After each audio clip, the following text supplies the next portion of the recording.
Good morning, or good afternoon. I think it's morning for most people listening today. Welcome to this presentation from Talent Guard entitled Reward Great Performance Through Evidence-Based Compensation Planning. Our agenda today is we're going to go through a few slides on what reward, what performance, and how the two work together. And then we're going to have an integrated demonstration showing both how performance management works with a compensation planning solution to optimize your business.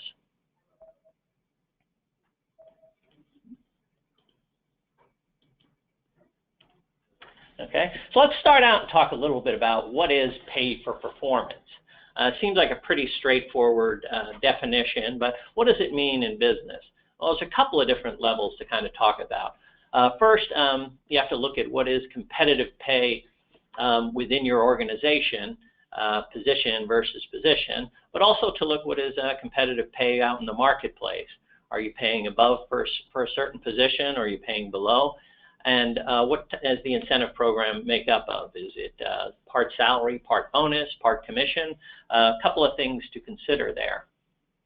But more importantly for the business strategically is what are the goals of pay for performance? What we're trying to get at is how can you implement a compensation plan linked to your performance management that'll maximize the business impact. So giving your employees goals that align with the business, and as they achieve their goals, you also achieve your goals as a business. So it becomes more about managing the outcome rather than the process. We know a lot of people kind of labor on doing end-of-year performance reviews and salary reviews, and the goal of automating those processes is so it becomes transparently easy, so you get more concerned about how are you going to get business impact out of the solutions rather than just worrying about, oh, I got to go through this again, performance reviews, salary reviews. And of course, from a business impact, particularly for larger public companies that are required to do audits, you want to make sure that the system is both fair, so that it treats everybody equally as far as their goals, and transparent. So as you come in afterwards and have to audit, how did you pay people, how did you judge them, that it is in fact something that can stand up to outside eyes. So when you talk about who should be rewarded, you look at the different types of employees and their compensation within an organization. Most of the people who will be in these types of categories are your full-time employees. Often they are the ones who have both a salary and some type of incentive bonus towards excelling at their job.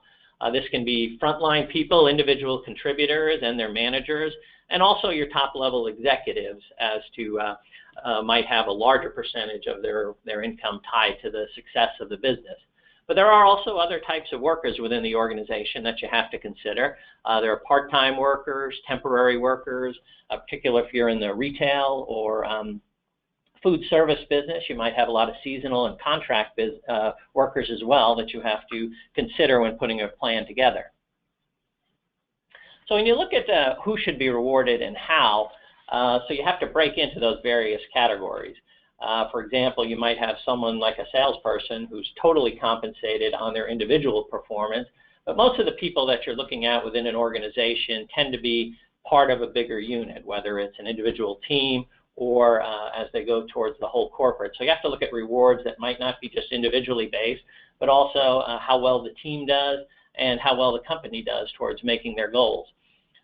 You can treat this either as an annual type of reward proposition where it's every year you decide how well someone does, but a lot of companies are moving towards being able to provide incentives and rewards in a more frequent basis, whether it's quarterly or at the end of a particular project or outcome. So you got to measure what's the effort put into something versus the outcome that you're looking to get. There's of course the high-level goals that the company has, profit and revenue.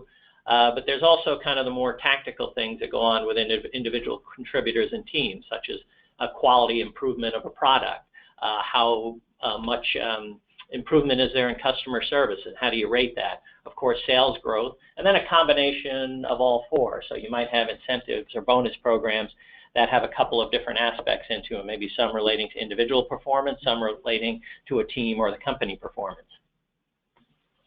So most importantly is, how do you measure adherence to a goal?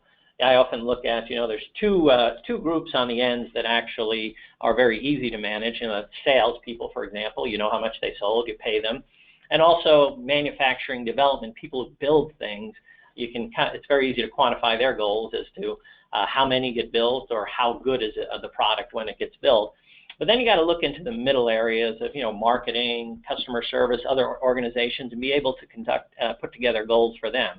They could be measured in behaviors as to how they're working with customers, objectives and goals, which are more often quantifiable, and then also categorizing those into how often do you want to pay them. Is it a monthly, which seems often, more often quarterly and annually are the way companies reward goals. And then, of course, how do you put together bonuses and incentive types pay? Most often, the one people I'm sure most appreciate is hard dollars, greenbacks, where you can earn a certain amount of bonus, which might be commensurate to what your base salary is or what you actually do. It might be a percentage of profit that goes above a certain threshold. Most public companies talk about their results in quarters, so that could be a mark where companies decide to pay bonuses. But it might be something, as I mentioned earlier, it goes in every year at the end of the review. But the important thing, particularly with the review process, is that it not be an exercise, but be treated as an investment. So I always like to point out, how much money you're putting into, your incentive and additional pay at the end of a year and going into a new year. So if you take a typical, probably a public size or a large private company that might have 3,000 employees. Some of these numbers could go a little either way, but I want to put a hypothetical case out there.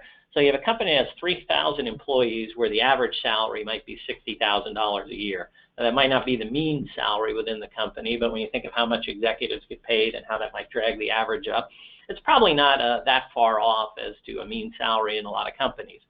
And then you take on top of that, if you're giving out average raises of 4%, and if 25% of your employees get a bonus that could be up to 10% of the base salary, you start to look at the type of numbers you're investing in additional compensation into a new year. Total raises of almost over $7 million, bonuses $4.5 million. So your total compensation spend with these parameters is almost $12 million. And I always like to point out, if you're doing this type of thing on spreadsheets, there's a good chance for budget leakage, as we call it. And if you just go 5% over budget, you're talking about almost $600,000 of additional money being put out, which may not be targeted at the right area just because you have a sloppy process going through spreadsheets. But the real value of performance and compensation planning is making sure that the money you invest gets to the right people. For example, Towers Watson did their annual study this past summer, and they take 170 companies and talk about how did the individuals in that company do versus against their bonus objectives. And the average across these 170 companies, which went from mid-sized to large public companies, showed that 8% of those people greatly exceeded their goals, while 25% just marginally exceeded. So you have 33% of companies exceeding their goals, and the rest either just making them or underachieving. Now, if you couple that together with a couple of other studies, one from Dr. John Sullivan, who's a big blogger and a voice in the HR community, he talks about the contribution of high performers within a workforce can be as much as 12 times more than their counterparts who just hit the average. And then if you couple that again with another study from the University of Iowa, where it shows a merit raise that tends to be less than 7%, doesn't really tend to motivate the employee who gets the raise. So I kind of put all this together in a little spreadsheet underneath. So if you have high performers that are doing 12 times the production of their less performing counterparts, that means that top 33% of the workforce is probably in the neighborhood of doing 90% of your production. So if you think back to the prior slide where you have an average raise of 4%, probably those people may not be happy getting a 5 or 6%. So you might want to start your performance with them, rewarding your high performers, and make sure they get into that 7+ category of 9% and give them, say, a 9% raise, and then take what's left and distribute it amount to the rest. This could have the dual effect of making sure that your high performers stay motivated and keep going, and it may also, and in a lot of cases does, drag up the performance of the underachievers. Same thing for bonuses. So if you have a system that allows you to keep track of the budget and move forward, what you can find is, though you might have a pool of money for bonuses, but if you don't want to reward underachievers, which most companies don't, you'll have some money left over. So you might want to take that money that was spread out across the entire workforce and target it towards those high performers and give them maybe a little more than you originally intended, which you can be sure would be greatly appreciated. So what we're going to do in the demonstration coming up, we like to talk about performance and talent as all part of a full talent management solution that includes not only performance and compensation, but also career pathing, succession, and all of the different parts of talent management which are offered here at TalentGuard. So at this point, I'm going to hand it over to our two experts who are going to do a demonstration of the system. Frank Junak, who is the co-founder at TalentGuard, and Peyton Liu, a senior solutions consultant.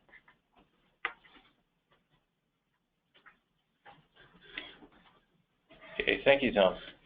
Just give me one moment, please, to set up.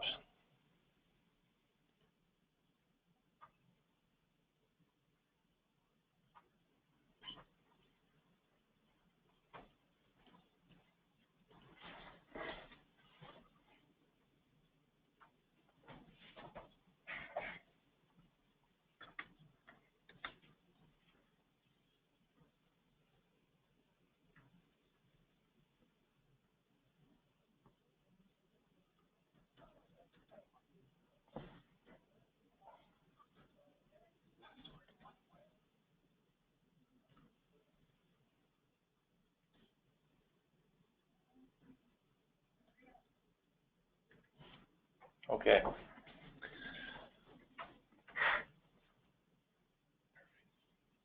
Very good. Okay. Thanks again, Tom. Sorry, folks, we had to switch the curtain. So, again, my name is Frank Junak, and I'm the CTO of TalentGuard.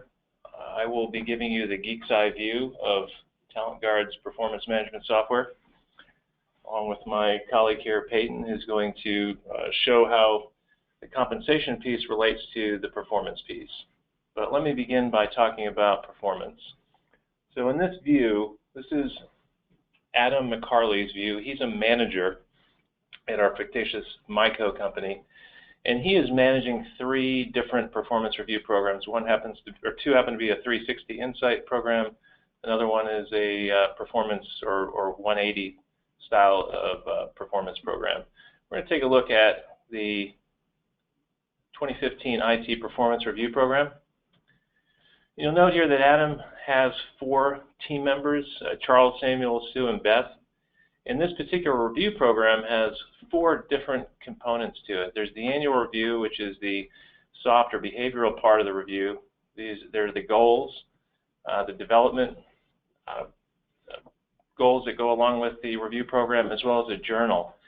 And I'll show you each of these in a moment.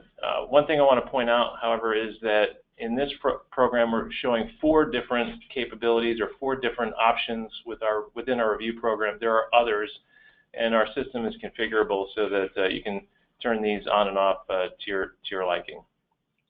So let me start by taking a look at an individual contributor, Sue Middleton, who's an IT project manager. And we're going to jump into her annual review. And you'll see here that in her review, we have this set up with 10 different sets of competencies that are associated with this review. This first one, learning is evidence in resilience, adaptability, and self-awareness, knowing one's capabilities, playing to strengths, open to learning, excited by change, and motivated to learn things, is the first of the competencies. And Beth can be rated on a number of different indicators that are associated with it. This first one responds constructively to both negative and positive feedback, uses both to improve overall performance. It can be rated on this scale. This particular rating scale is, again, configurable, and we happen to choose a 5-point scale. You could just as well choose a 2-point scale, a 10-point scale. It's completely up to you, and also what you want those scale indicators to represent. In this case, we said, well, let's give her something better than that. She's competent here, and maybe this is a strength area. And then we have the ability to enter free text in this particular one, and then can move on to the next one and so on. Now, one of the other configuration options we have is that you can configure this in pagination mode, which is what we're doing right now, or you can configure it in forms mode so that all of the competencies appear on one page. Again, that's just another configuration option. Now, in this case, I'm Adam, and I'm rating Sue. Sue's view is a little bit different. She has the same competencies that she has to rate. She's, of course, rating herself. But let's say as Adam, I want to know how Sue has rated herself before I rate her. So I can take a look at her individual ratings across the various competencies and indicators or questions that are associated with those. Okay. And moving on to the next element of the performance review, we have her annual goals. And you'll see here that we have a number of different kinds of goals. We have what are called cascaded goals. Those start from the top of the organization and are cascaded down throughout. And at each level, the managers can adjust the goal so that it fits within sort of the context of that particular department and job.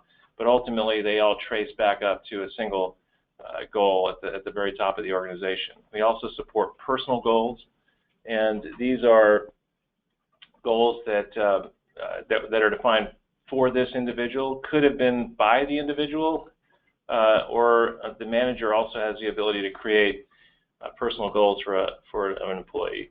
Team-based goals are similar to cascaded goals, except they're from the team level down, so a manager can decide to add a goal for the entire team, and then again personalize that or tune it to each individual's specific contribution to that goal. So in the case of the team goal here, we have improved customer support metric by 10 points year on year, but you'll notice that each member of the team has a slightly different kind of detailed description of what it is they need to do to contribute to that higher level team goal. And then moving on to development, we have, these are the areas of personal development. These are the things that the individual employee should be working on throughout the course of the year to develop, whether it's soft skills, hard skills, but these are the things that are more development oriented. In this case, Sue has 3 that she's working on. These can be tied to development resources, things like external courses, books, even associated with mentors who can help with the development of these particular skill areas. Then we have the career journal, which is a way for managers to add notes throughout the course of the year about the progress an employee is making. And this is meant to be an ongoing dialogue between manager and employee. It's a way to encourage the review process to be an ongoing process as opposed to a once a year or twice a year event. It's part of the overall engagement strategy for a performance review. And then, of course, we can look at overall progress. I'd like to go back and look at Adam's team again and take a look at someone who's actually been through the entire review process. You'll notice here there's indicators that tell us the status of the individual items within the review. You'll see that in the case of these first 3 folks, they've started the review, but they haven't finished. It's in progress. You can also see that they have, of the 4 goals that they've been assigned, they haven't completed any yet. They've made progress, but they haven't completed any. In the case of Charles, he's actually had no entries in his journal. So essentially this is providing us with a dashboard view of what's happening kind of within this particular team in that particular review program. In the case of Beth, she's completed everything. The review's finished herself, her manager finished the review, and she's completed all of her goals, and her journal has been signed off and so forth, and the final report has been produced. So we can go take a look at Beth here quickly, and it's going to jump over to the progress screen here. And you'll see that in Beth's case, all the individual sections have been rated, and a score has been applied. We also support weighting. So if something should have a higher weight than some other aspect of the review program, then we can adjust that here. And then we have a final score appearing here at 3.92 on a 5-point scale. Now, ultimately, that score is going to be driving compensation, but the first step in this process is once you've completed the entire review program, you'll want to step back and look at those scores kind of across the organization and make sure that if you need to make any adjustments, you make them ahead of taking the next step, which will be the compensation step. Okay, and that is, I do want to show you one other thing here real quick with respect to the manager's view.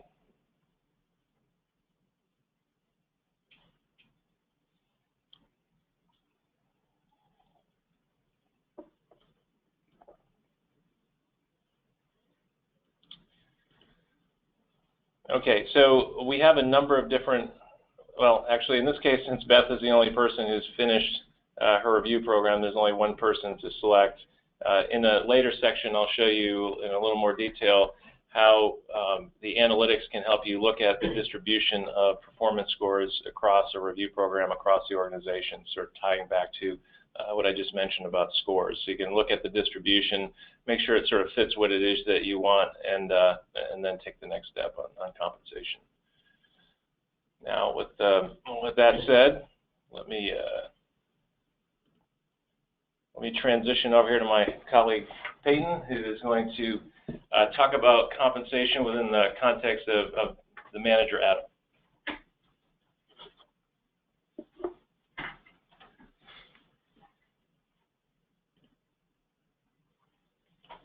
All right, thanks, Frank. Good morning or good afternoon, everyone. My name is Peyton, and I will walk you through our compensation module, just on top of Frank's performance tour. And we basically will implement the pay for performance module to the compensation. So today, I'm just going to walk you through about how the performance being recognized in the compensation module and how to reward them in terms of the pay for performance strategy. So basically now I'm logged in as Adam, which is a line manager, Frank's in the Talent Guard performance demo. And so Adam logs in the system, and here is a landing page basically for him. So just to be on top of the story, Adam is a line manager, and he does not know, maybe he does not know the HR process or the dates. So here on the message board, Adam will be able to review the information which pushed from the HR team. So he can go through the frequent Q&A, he can go through the compensation review key dates, and when he needs to submit his final recommendations. So here just acts as a communication window. So for the compensation piece, we will be able to actually implement a video here if you would like to, a conversation from your HR director or speech from your CEO or something like that. We'll be able to put information and videos on the message board. So on the right side, the main dashboard is where the managers can access or just take a look at the information from his team, such as the average salary increase versus performance ratings, and where am I, if my performance scale is from 1 to 5, and how do I pay them from the department perspective. As you can see, I have HR team, I have finance team, I have technology, and I can easily close on and off just to review different teams' performance.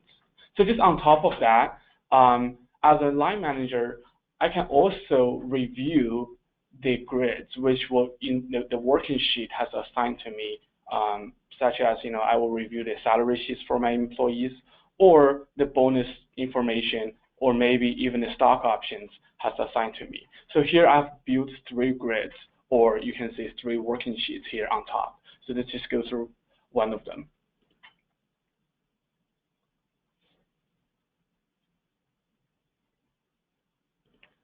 Now you can see as log in as Adam and line manager, and I have the 4 employees. Frank just mentioned. I have Charles and Samuel, Sue and Beth. And so the first responsibility actually for the line managers, they're going to go through the team's recommendations for their direct teams. So for example, I will take a look at Charles' team. So what the recommendations Charles has given to his direct team. So here I will take a look, Charles has 4 team members, and here's are the performance scores, and here are their recommendations for his team. So for me, as Charles manager, I have the choice to be either approve his recommendations or I'll return his recommendations. So for either way, if I approve, then they will remind me, hey, are you sure you want to approve? Because once I approved, Charles, they were not able to change the working sheet anymore. So it becomes read only, and it becomes final. So it is my call to say, hey, if I want to make this final, or if I don't like his recommendations, maybe the money is overspent, or for whatever reason, I can actually return his recommendations. I will say, hey, are you sure you want to return review? And I will be able to put a comment why I'm returning this working sheet or why I'm rejecting his recommendations. So that's, for me as a line manager, I will be able to actually approve my team's recommendations for their direct team. So that's one. So the second, for me as Adam, I will also rate my direct reports, which will be the 4 employees working for me. So the first thing I'm going to show you is, since today we're talking about pay for performance, and here in the blue coded area, you will see the performance score, which we could pull the information, the final performance scores from Talent Guard's performance module. So once that performance module or the appraisal is closed, all the scores will be automatically pushed over to the compensation module. And here you can see all the final numbers for Charles, for Samuel, for Sue. And what we can do is we can tie the relationship between the performance rating to the salary recommendation rate percentage. So as here you can see in this column on the right, it says recommended base salary percentage. So in our demo environment, we set up if you're 5 final rating, performance rating, your recommendation is 4%. If you're 4, you're 2%. If you're 3, you're 1% increase. However, for most of the case, the company would like to grant the manager access to be able to override the percentage. So here for our compensation module, we provide the soft rule and hard rule. So for soft rule, it's basically remind all the line managers, say, hey, you maybe overspend a little bit more than we expected, and please give us some sort of comments or information why you're giving this information. So here's I'm going to show you. For example, for Charles, the recommendation from the system is 1%. And Adam say, hey, he's a really good performer, and he's a good employee, he had a great year, I want to give him 4%. So once I type in the 4%, you will see a warning window popped up. Say, hey, your proposed base salary is above budgeted salary. Please provide a comment. So once I click OK, and you will notice this column changed from 0 to 4%. However, I will need to provide a comment here, and you're typing for whatever reason you want to put in here. So my manager will see this comment when he comes in to prove or to review my recommendations. You can say good performance and save. Now this these comments will be reviewable for my managers. And also, for the hard rules is basically a rule we're gonna make, HR team is gonna make you to stop you overspending money at a certain point. So let's try. If I want to give Samuel 11% increase, and I will receive another warning from the system say, hey, your base salary increase cannot be greater than 10%. So which means that 10% is the ceiling for a company, and you cannot overspend money more than 10%.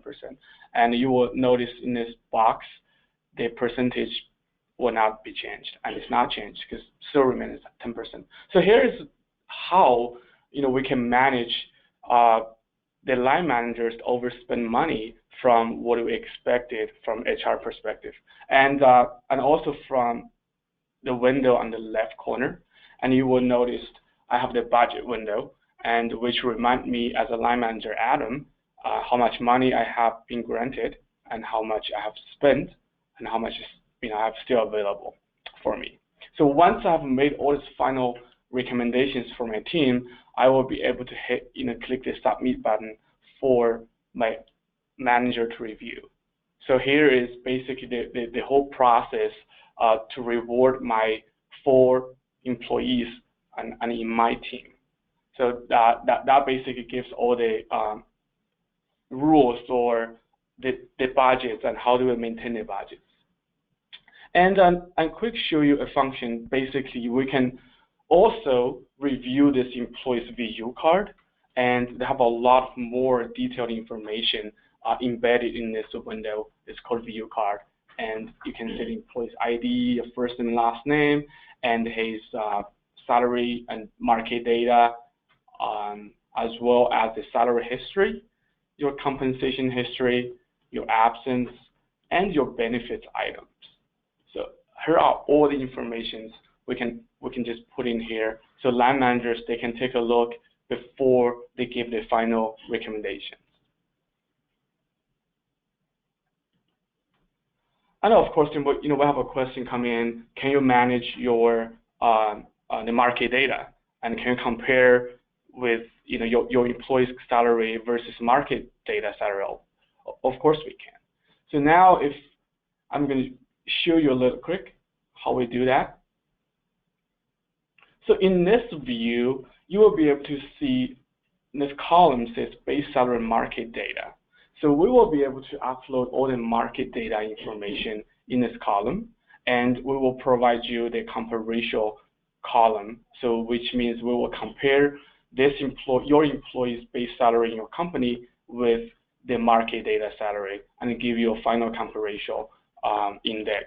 So the line managers could compare with the compare ratio and give them recommendations based on the compare ratio. For example, Beth now is 7% underpaid, and I may give 7% for Beth just to be able to catch a market level. So in that case, I can make sure my pay philosophy is not only performance-based, can also be market data-based as well.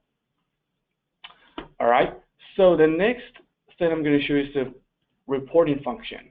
So for the line managers, they will be able to run certain reports, such as I want, those reports are provided or are created by the admin. So the line managers, they can log in the system and they can run the reports for their team. For example, I'm going to run the employee market data comparison, and I'm just going to choose this report. I'm just going to go ahead and run it, and those information will be available for me and for Adam's entire team. And I will be able to save them as a PDF file or Excel file just for the reporting purpose, or I can just save them in my login, and they will be able to review it later. Last but not least, for the line managers, I will be able to give the compensation letters or granted compensation letters for my team. Here you can see I will see Sue or Charles or Samuel's final statements for this year. And once I click, we'll be able to see.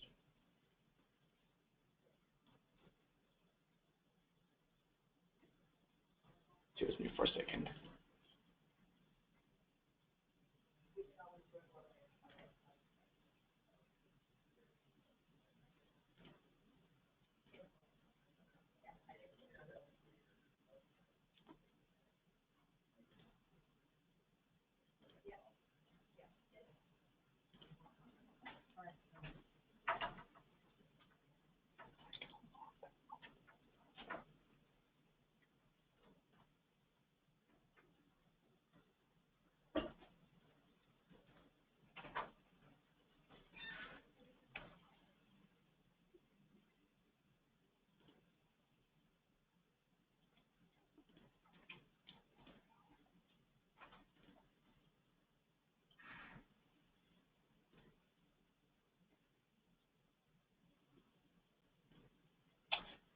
excuse me for a second.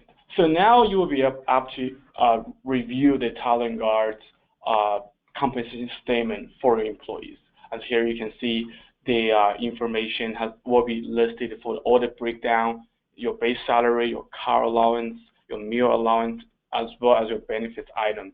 So all those information will be available for the line managers to use in terms of the final statement or the compensation statement, whatever you call them in your company. So those are can be generated within the system to your direct reports. So that's all the information regarding the compensation management module. And again, if you guys have any questions, let us know, and we will have Tom give us a summary.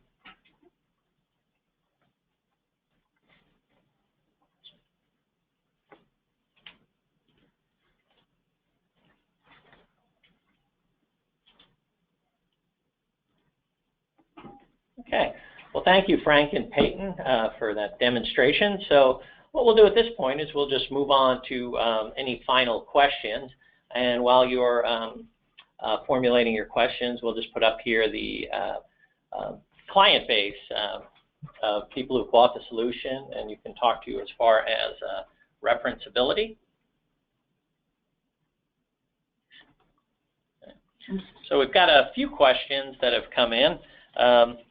The first one is so easy that I can answer it. Is there any size limit to the amount of employees that can be tracked inside the system? No, the system is very scalable regarding the size of employees.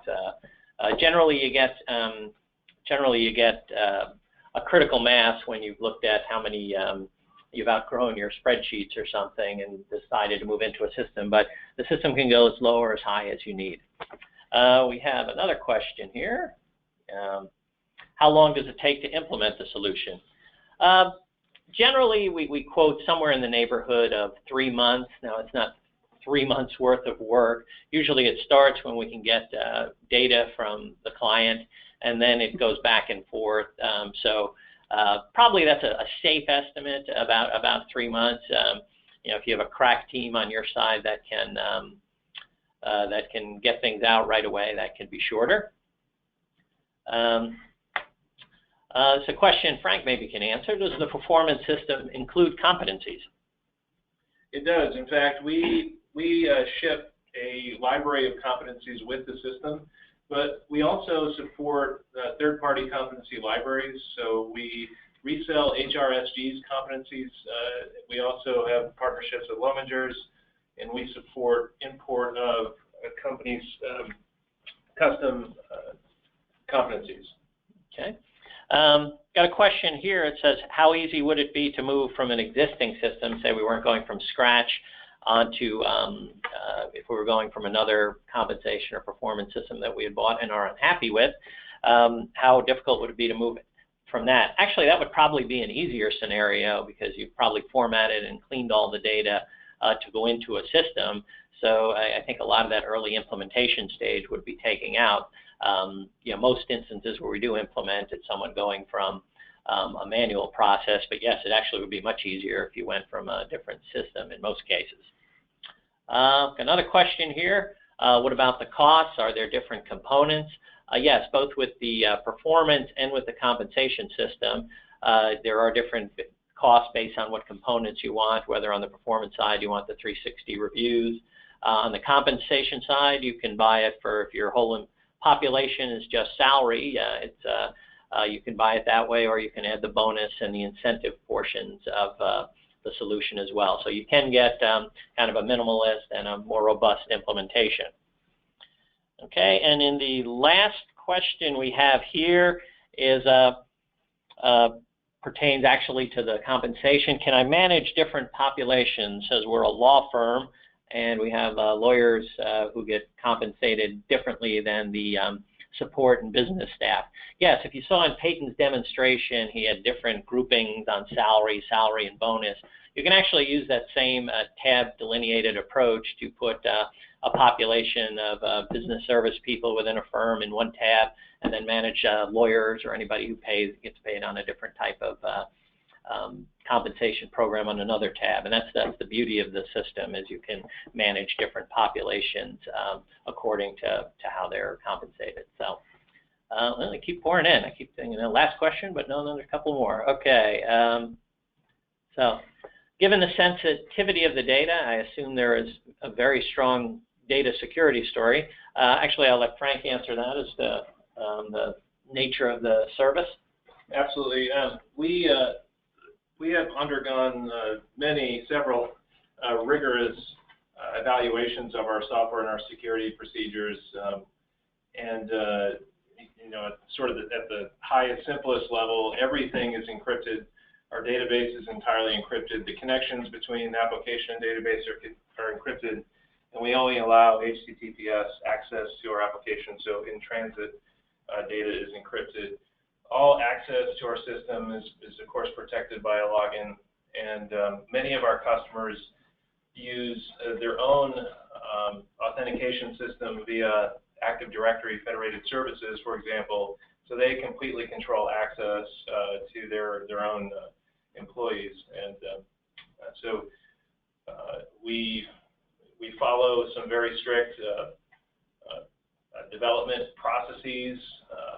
Microsoft Security Development Lifecycle is what we practice internally. We perform penetration testing and other types of testing on a routine basis, and as do our colleagues here with the compensation system. Okay, pretty bulletproof.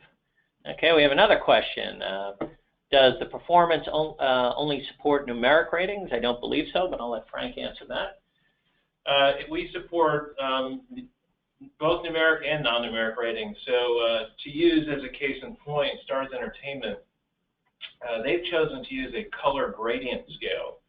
So if you recall my part of the demonstration where I was showing you a competency in that slider bar, instead of seeing 5 tick marks with a narrative description of what each level is, they actually use a color gradient scale that ranges from red through white all the way up to green, and rate their employees based on a color scale. You could use images, you can use words, you can use numbers. It's entirely up to you. And whether or not you display scores is, again, entirely up to you, fully configurable. Okay, we have another question here. Do you integrate with any HRIS providers? Yeah, the solutions are both built with APIs, and often it's the HRIS system that houses a lot of the data that you evaluate through your talent management system. So yes, you can import data from your HRIS providers for use within the system. So absolutely. Talent Guard was just recently accepted into the ADP marketplace. We are a full ADP partner. Okay, fantastic. All right, I think that's all. I would like to remind everybody out there, you can inquire about more information. If you just want to read about it, you can go to the website at www.talentguard.com. You can follow the company on Twitter at @TalentGuard. And if you want to make an inquiry and be responded to by someone here at Talent Guard, there's a generic email at info@talentguard.com. So we look forward to hearing from you. Appreciate your time this morning to listen to us, and thank you very much for the engagement and the questioning. So thank you again.